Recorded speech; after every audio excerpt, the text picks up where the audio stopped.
Perkenalkan, nama saya Fitria Eva, NIM 19104168874, kelas A1 pagi, mata kuliah Manajemen Operasi 2. Dosen Bapak Adi Mursalin, SEMM.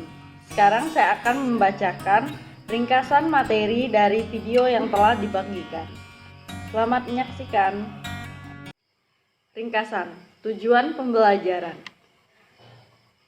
Memahami perkembangan terbaru permasalahan atau isu-isu penting atau important issue dalam manajemen operasional Indonesia dan internasional, memahami konsep dasar dan fungsi-fungsi manajemen operasional secara komprehensif melalui analisis kasus atau identifikasi masalah, tinjauan teoritis, dan rekomendasi solusi masalah.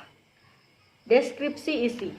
Perkuliahan ini membahas manajemen operasi, peluang dan tantangan abad ke-21 peramalan atau forecasting, metode transportasi, perencanaan kapasitas dan agregat atau capacity dan agregat planning, material recruitment planning, manajemen kualitas atau quality management, strategi lokasi atau location strategi, manajemen persediaan atau inventory manajemen, penjadwalan atau scheduling, dan CPM atau PERT. Bab 1. Manajemen operasi, tantangan dan peluang abad ke-21. Sistem produksi. Pada masa lalu, pengertian produksi hanya dikaitkan dengan unit usaha pabrikasi, yaitu yang menghasilkan barang-barang nyata seperti mobil, perabot, semen, dan lain-lain.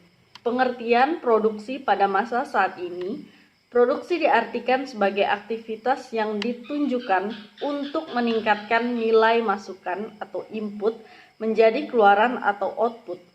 Kegiatan usaha jasa seperti dijumpai pada perusahaan angkutan, asuransi, bank, pos, telekomunikasi, dan sebagainya, menjalankan juga kegiatan produksi. Manajemen produksi.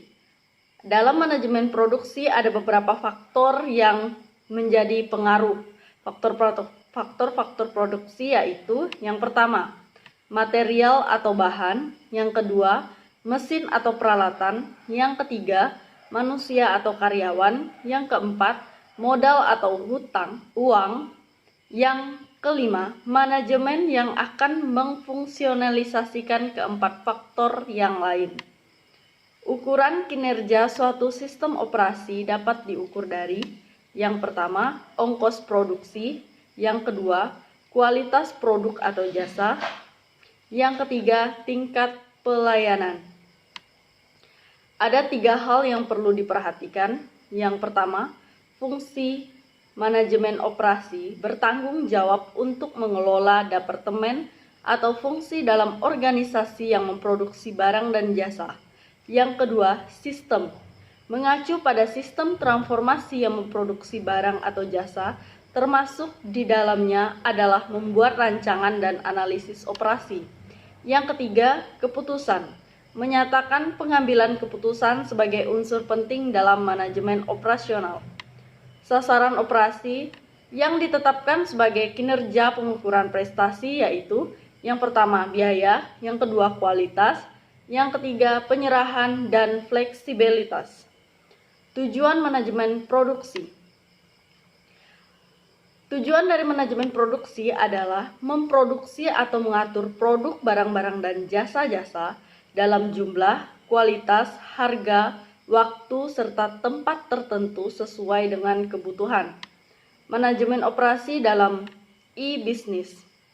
E-business merupakan kegiatan berbisnis di internet yang tidak saja meliputi pembelian, penjualan, dan jasa, tapi juga meliputi pelayanan pelanggan dan kerjasama dengan rekan bisnis, atau baik individual maupun instansi.